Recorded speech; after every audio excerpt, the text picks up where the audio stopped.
Hours after Michael Jackson collapsed inside his Holmby Hills home, a discovery was made that the world never heard about. It wasn't a medical chart. It wasn't a bottle, a note on a nightstand, or something lying in plain sight.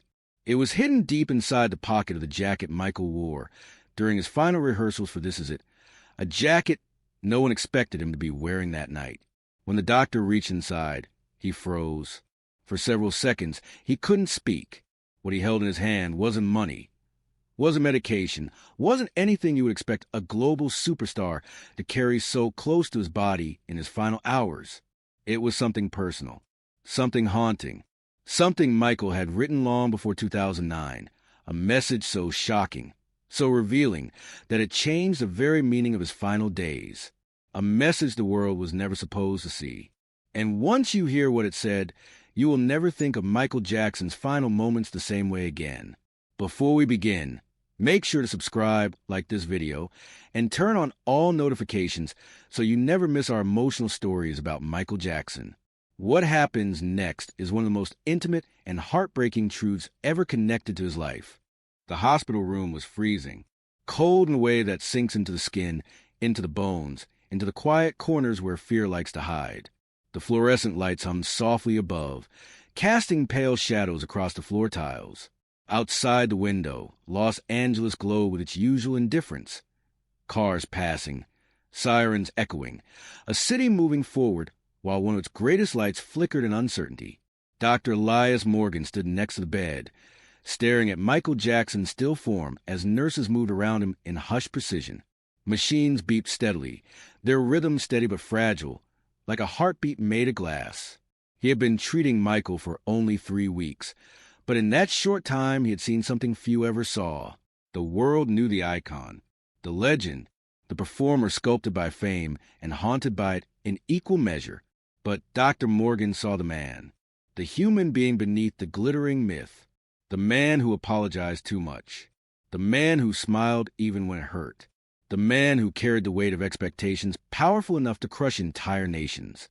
Tonight, he looked smaller than the myth, too fragile to belong to the stage that once shook under his dancing, too quiet to resemble the voice that had once filled stadiums. The nurse stepped back, vitals stabilizing. Dr. Morgan nodded, though his mind wasn't on the monitors. His eyes kept drifting to something else, something unusual. During the frantic rush to stabilize Michael earlier that evening, he had noticed it. A small, folded piece of paper peeking from the singer's jacket pocket. Paper, not a phone, not a schedule, not medication notes. A handwritten note, something Michael Jackson had placed there deliberately. But why? And why did Michael reach for it twice before collapsing? "Doctor?" the nurse asked softly. He blinked, pulled from his thoughts. Keep monitoring him. He should regain consciousness soon. He tried to sound calm, clinical, detached. But inside, curiosity gnawed at him. Concern, too, because the look in Michael's eyes before he went down haunted him. A look of fear. Not the fear of pain, but the fear of knowing something he couldn't tell. As the room settled into quietness, Dr. Morgan finally reached for the jacket draped over a chair. His fingers brushed against the fabric. Soft, expensive, uniquely Michael. And then he felt it again. The paper, a small rectangle, thin, folded 4 times. He hesitated. He was a doctor. He had no right to invade a patient's privacy. No right to read anything Michael had written for himself. But something about tonight felt different, dangerous, even the way Michael had clutched his chest, whispering words the doctor couldn't understand. The way his voice cracked as he said, Tell them it wasn't supposed to happen." "Tell who? Tell what?" Dr. Morgan withdrew the paper with trembling fingers. Before he could unfold it, he looked at Michael first, as if the singer might open his eyes and stop him. But Michael lay still, his breathing thin but steady.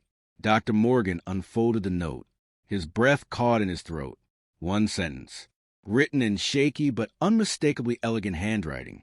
"If anything happens to me, give this to my mother." The doctor's stomach dropped. He turned the paper over, expecting more words. Instructions, names, a warning.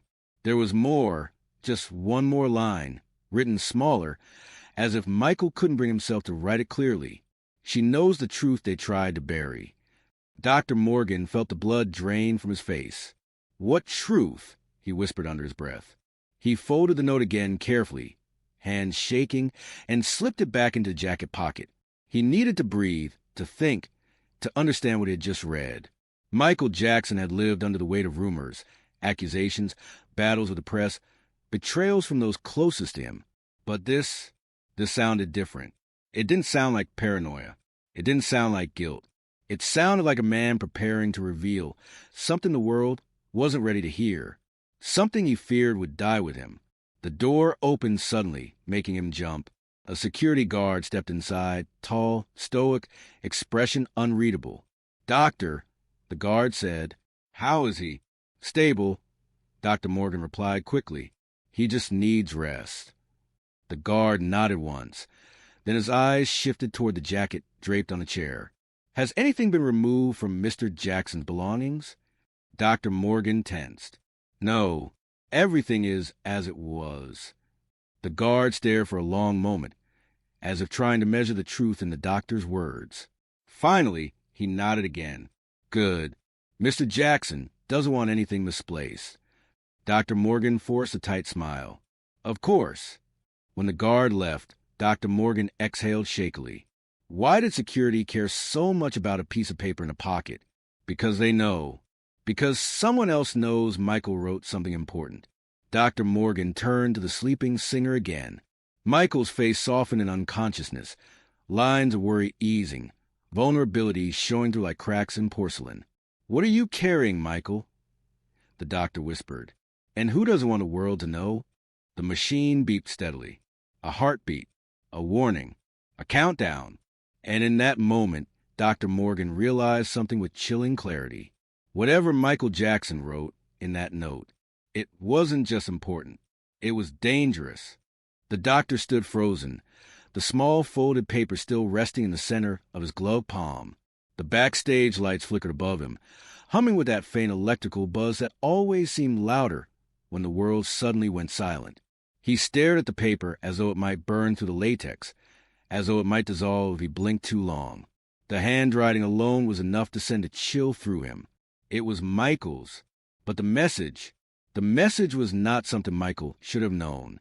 Not then. Not in that moment. Not hours before everything unraveled. The doctor swallowed, his throat tightening. He'd already been called to Michael's dressing room twice that evening. Once for exhaustion, once for stress. But nothing prepared him for this. Not a private note. Not one written in a hand that trembled across the page but still carried that unmistakable elegance. He unfolded it slowly, careful not to tear the fragile paper. There were only 7 words. 7 words that made the doctor take a step backward, breath catching his chest as though someone had pressed a hand against his lungs. "They're here already. Don't let them in." The doctor's heart pounded hard enough to echo in his ears. He glanced toward a hallway, long, dim, lined with crew members rushing past with earpieces and clipboards. It was controlled chaos, the familiar kind, the sort that followed Michael everywhere he went on tour. But suddenly, everything felt wrong. How long had this note been in Michael's pocket? Why had he hidden it? Why hadn't he told anyone? And the most frightening question of all, who were they? He pressed the note flat between his fingers. Part of him wanted to crumble it and pretend he'd never seen it. Another part wanted to run down the hallway, screaming for security. But neither felt right. Michael trusted him, truly trusted him. And whatever this was, it was meant for him alone. He folded the note again and slipped it inside his coat, just as one of the stage managers appeared at the doorway. "Doctor," she said, breathless, "Michael needs you again. Now." He nodded, masking his fear with steady, professional calm. "Is he all right?" Her eyes darted nervously. "He's shaking, and he won't say why." The doctor felt the weight of the paper in his pocket, a cold, silent accusation. He followed her down the corridor, passing layers of backstage noise. Dancers warming up, techs calling cues, fans roaring from the stadium outside like an ocean hitting the shore. But the closer they got to Michael's private room, the quieter everything became. almost unnaturally so. When they reached the door, the stage manager stepped aside, letting him enter alone. Michael sat in the corner of the room, hunched forward, elbows on his knees, hands clasped so tightly his knuckles were white. His breath was shallow, almost trembling, as though each inhale cost him something. "Michael," the doctor said softly, closing the door behind him. "What's happening?" Michael looked up slowly. His eyes, those eyes the world worshipped, were filled not with fear, but with certainty. A certainty that chilled the doctor deeper than any panic attack or exhaustion spell. "They're coming," Michael whispered. The doctor's pulse spiked. "Who's coming?" Michael shook his head. "You wouldn't believe me." The doctor knelt in front of him. "Try me." A long silence followed, heavy and fragile. Michael rubbed his palms together, a nervous habit the doctor had seen many times. But tonight it seemed different, more urgent, more desperate. "Everyone thinks I'm paranoid," Michael began, voice shaking. "My family, my team, the media. But I know what I feel. I know when something isn't right." The doctor swallowed. "And tonight it isn't right?" Michael stared at the floor. "It hasn't been right for weeks." A knock suddenly rattled the door, sharp, impatient. Michael flinched violently. The doctor stood quickly. "It's probably just the stage manager." Michael grabbed his wrist with surprising force. "Don't let them in." The doctor froze. Michael's voice dropped to a whisper that felt like a confession pulled from the edge of fear itself. "I saw something, doctor, something backstage. Something I can't explain." His breathing became uneven again. "Someone standing in the wrong place. Someone watching me. Someone who shouldn't have been there." The knock came again. Harder. Michael's eyes widened. "Don't answer it." The doctor hesitated. "Michael, I have to." Before he could finish, the door handle shifted. Someone was trying to open it. Michael's grip tightened around his wrist, trembling. "Please, don't let them in. Not tonight." The doctor stepped toward the door, heart pounding, unsure whether he should open it, block it, or call security. The handle turned again, this time slowly, deliberately. Someone was on the other side. Someone who wasn't speaking. Someone who wasn't calling his name. Someone who knew Michael was inside and didn't want permission to enter. The doctor looked back at Michael. Michael's voice cracked, barely audible. "They already know." The doctor turned back toward the door as it rattled once more, harder now, no longer polite, no longer patient. Whoever was there was done waiting. The doctor reached for the lock, breath caught between fear and duty. And then the lights flickered. Once, twice. Then the entire room fell into darkness. Dr. Harper stood frozen in Michael's private dressing room, the small folded paper trembling in his hand. The noise of paramedics outside, the hurried footsteps, the muffled panic. It all faded into a distant hum as he stared at Michael's handwriting. The way the ink curved, the way the letters leaned slightly forward. This wasn't forged. This wasn't planted. This was Michael. And yet it made no sense, because what he had written, what he had kept hidden in his pocket during his final moments, was something no one had ever heard him say aloud. The doctor swallowed hard and refolded the note with careful fingers. He slipped it into the inner pocket of his coat, not out of secrecy, but out of instinct, as if exposing it to air for too long might erase the message entirely. But the weight of it pressed against him like a heartbeat. He stepped out of the dressing room only to be confronted by chaos. Technicians were crying. Bodyguards argued. Crew members whispered and clutched each other. The world outside still didn't know. But inside this narrow hallway, the world had already ended. Dr. Harper made his way toward the exit when a familiar voice called out, "Doctor, doctor, wait." It was Kai, Michael's longtime assistant. Her eyes were red and swollen, mascara streaking down her cheeks. She gripped his forearm so tightly it hurt. "You were with him," she said, breath shaking. Was he in pain? Did he say anything? Did he seem scared? Dr. Harper hesitated. He couldn't tell her. Not yet. Not what he found. Not what was written. He was quiet, the doctor finally said. Very calm. Too calm. Kai covered her mouth as another wave of trembling passed through her. He knew something. I've been saying it for weeks. She leaned closer, lowering her voice. He told me yesterday, Kai, keep your eyes open.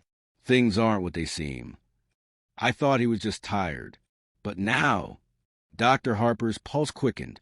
Michael had been sensing something, too. He tried to step past her, but Kai pulled him back again, this time with desperation. Tell me the truth. Did he leave anything? A message? Anything at all? The doctor froze. He hadn't expected that question.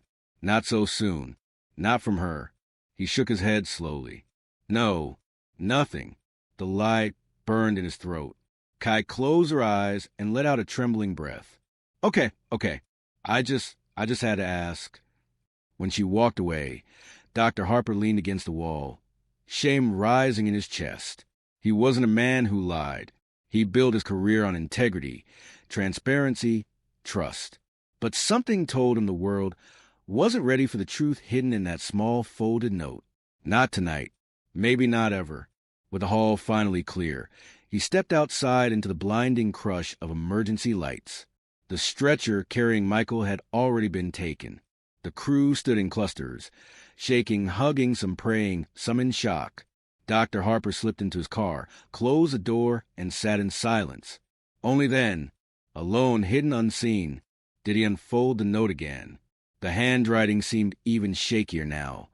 The letters pressed deep into the paper, as if Michael had written in a moment of fear or urgency. The message was simple. Just 6 words. Words that changed everything Dr. Harper believed about that night. Just 6 words that made his chest tighten and his breath falter. If anything happens to me, look deeper. The doctor stared at the sentence until the ink blurred. Look deeper.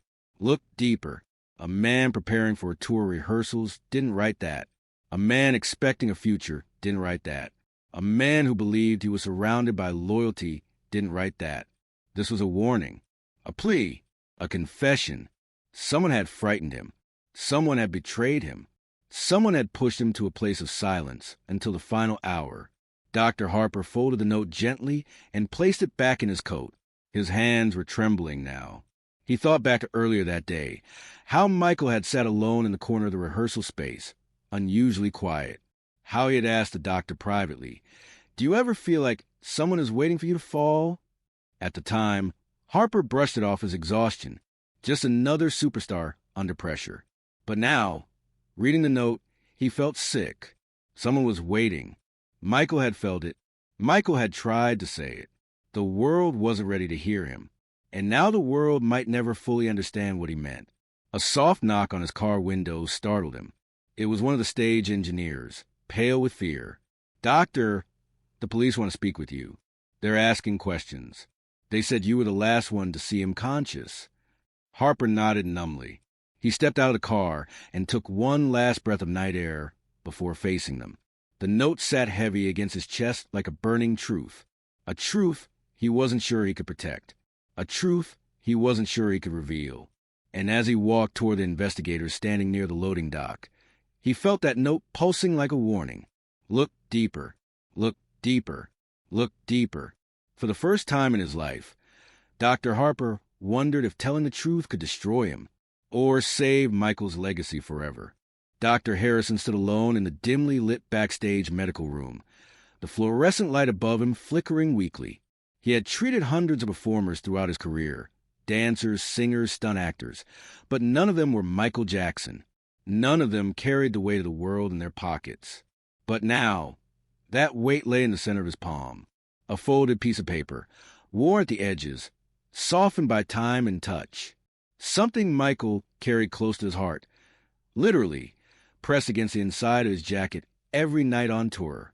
Something he guarded without ever speaking about it. And now the doctor had found it. He hadn't opened it. Not yet. Not out of fear, but out of respect. For a long moment, he simply stared at it. Outside the room, the roar of the arena vibrated through the walls. Thousands chanting Michael's name over and over, unaware that backstage, their idol had nearly collapsed in front of the physician. Exhaustion, dehydration, adrenaline crashes. Harrison had seen all of that before. But Michael's episode tonight felt different, deeper, like something internal was cracking beneath the surface. Harrison could still hear Michael's trembling voice. Please don't tell anyone. Whatever this note was, whatever it meant, he had carried it like a shield. The doctor finally inhaled deeply and unfolded the paper. At first, he thought it was a letter, but it wasn't. It was just a single sentence. If anything happens to me, tell them I tried. Harrison's heart stopped. Not I did my best. Not I worked too hard. Not even I love you. But I tried. What did he mean? Tried what? To survive? To endure? To please everyone? To stay strong under pressure no human could bear? Harrison read the sentence over and over, the weight of it sinking into him like a stone in water. His throat tightened. Michael didn't write this for the world. He wrote it for someone who would find it too late. A knock suddenly broke the silence. It was Michael's manager, Frank. You done with him? The show's not stopping for this. Frank's tone was sharp, hurried, already annoyed. Harrison folded the note instinctively and slipped it into his pocket. He needs rest. What he needs is to finish the set list. Frank snapped. There are 30,000 people out there. You think we can explain that he's tired? Harrison stiffened. He nearly passed out. He's always dramatic, Frank muttered. You doctors baby him too much. Harrison's jaw clenched. Frank, he's not okay. Frank rolled his eyes. Save the speech. He's going on stage. He pushed past Harrison without waiting for a response and opened the door to the hallway. It wasn't just disrespect. It was disregard. Michael wasn't being treated like a human being. He was being handled like a commodity. The same thought echoed through Harrison's mind. Is that why he wrote the note? He tightened his grip inside his pocket, feeling the crease of the paper against his fingertips. A few minutes later, Michael reappeared, escorted by 2 assistants. His skin was pale, his eyes distant. Every step seemed to cost him effort. But when he saw Harrison, he attempted a smile, faint, brave, heartbreaking. Doctor, thank you for earlier. Harrison forced a smile back. You need to rest. Michael nodded slowly, almost imperceptibly, then looked down at his jacket, as if checking for something. The note. Harrison's chest tightened. Michael whispered, Did you find anything? The doctor swallowed hard. This was it, the moment to tell him he knew, the moment to bring the truth into the open, the moment to give Michael a chance to finally say what he had written. But before Harrison could answer, Frank cut in loudly. Michael, they're ready for you. Stop wasting time. Michael's shoulders tensed. The faint bravery in his eyes flickered like a candle fighting the wind. Harrison wanted to grab him by the shoulders and say, You don't have to do this tonight. He wanted to say, I saw your message. You don't have to carry this alone. He wanted to say, I believe you. Whatever you're trying to warn them about, I believe you. But he couldn't. Not with Frank watching. Not with assistants listening. Not with pressure closing around Michael like a cage. Michael turned toward the doctor and gave the smallest nod, not of strength, but resignation. Then he whispered something so soft only Harrison could hear. Just help me get through tonight. And then Michael stepped toward the stage entrance. Lights flared. The crowd erupted. Music thundered through the arena. But Harrison didn't move. He stood frozen, hand in his pocket, gripping the note written by the most adored man on earth, a man begging silently for someone to finally understand him. He read the words again in his mind. If anything happens to me, tell them I tried. And Harrison realized. Michael wasn't afraid of collapsing. He wasn't afraid of failing. He wasn't afraid of rumors or headlines. He was afraid that after everything he had given, the world still wouldn't know the truth.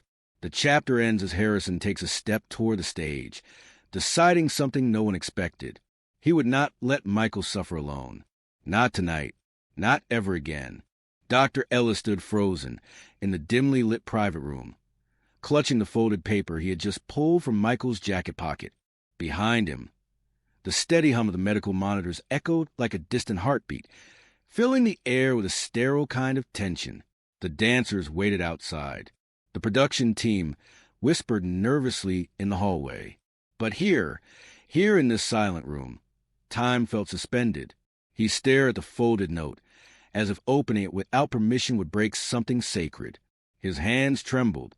His conscience whispered, "Don't read it." But his instinct, the same instinct that had helped him save countless lives, told him this wasn't an ordinary note. Whatever was inside, Michael wanted someone to see it.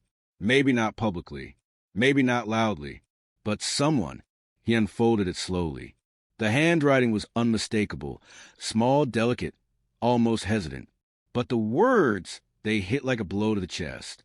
"If anything happens to me, promise them I never stopped loving them. And tell them the truth wasn't mine to reveal." Dr. Ellis's breath caught. He read the sentence again, then again, trying to make sense of the cryptic message. Who was them? His children? His family? His fans? Or someone else entirely? Before he could process it further, the door burst open. It was Karen, Michael's longtime makeup artist, her eyes wide with worry. "Is he awake? Please tell me he's awake." "Not yet," Dr. Ellis said softly, quickly slipping the note into his pocket. "But he's stable." Karen rushed to Michael's bedside, taking his hand gently, as if afraid she might break him.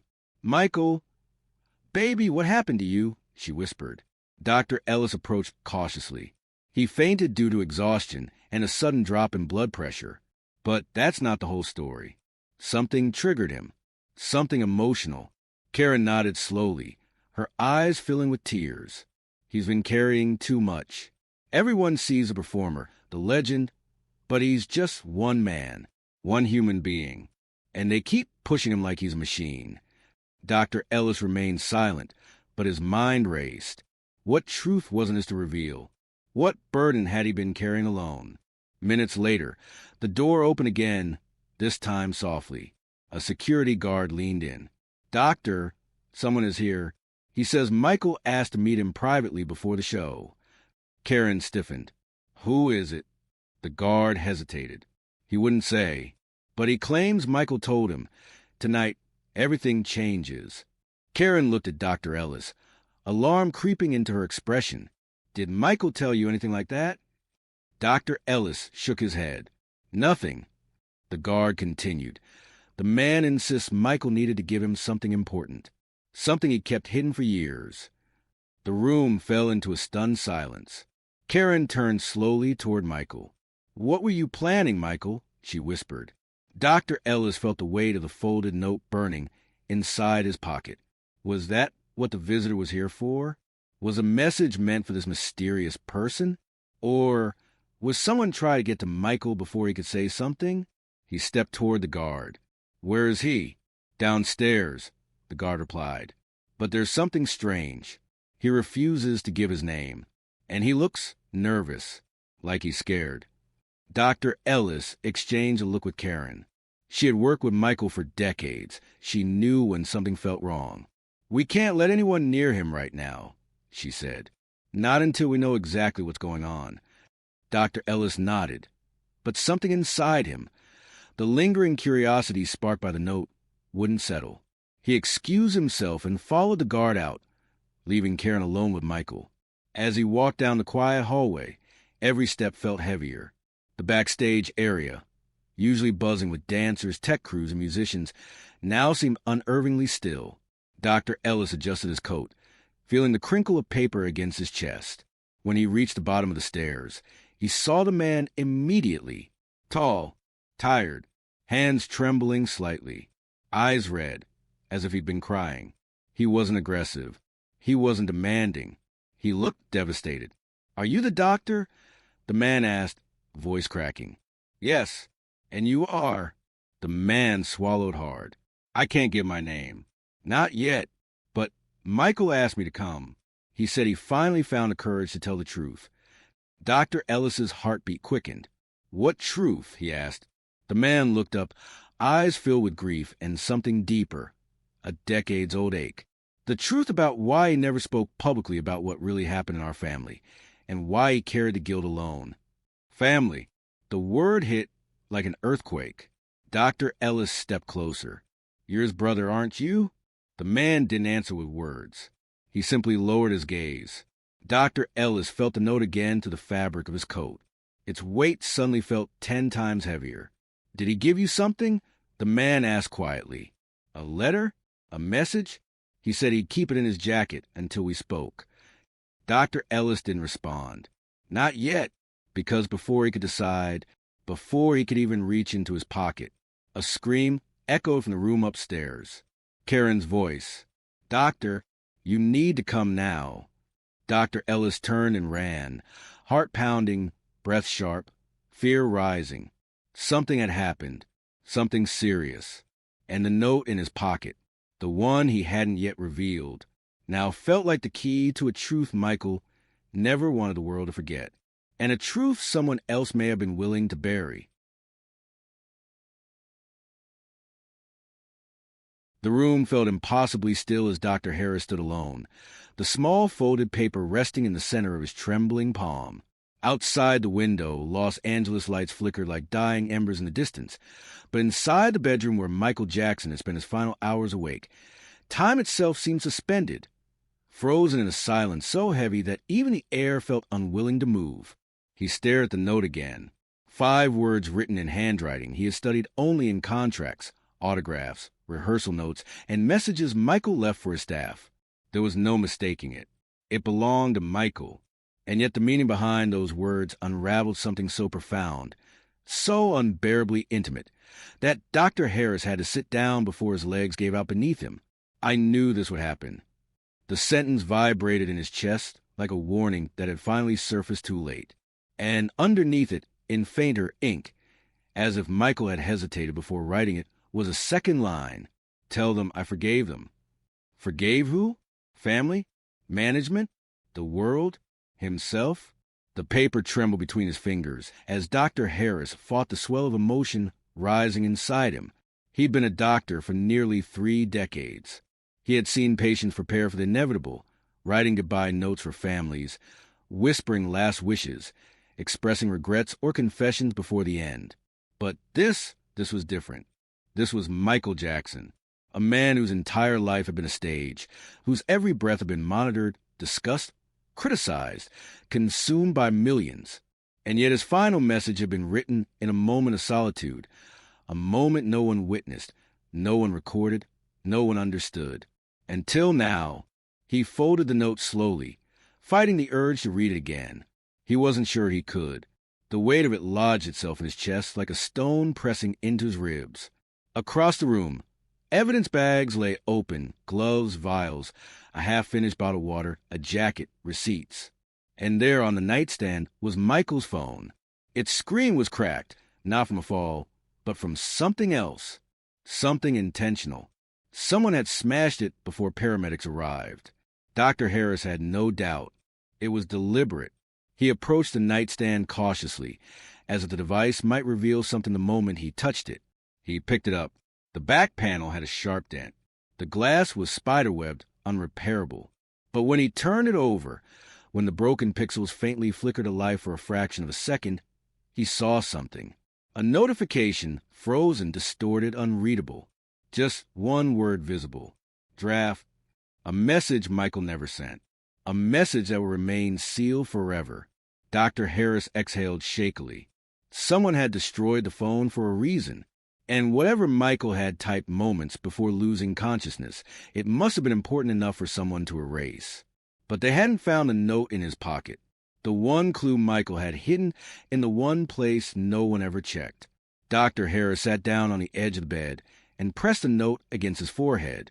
He wasn't a detective, but his instinct screamed louder than logic. Michael hadn't written this out of fear. He hadn't written it as a goodbye. He had written it because he knew something the world wasn't ready to hear. A soft knock broke the silence. "Doctor?" One of the investigators called from the hallway.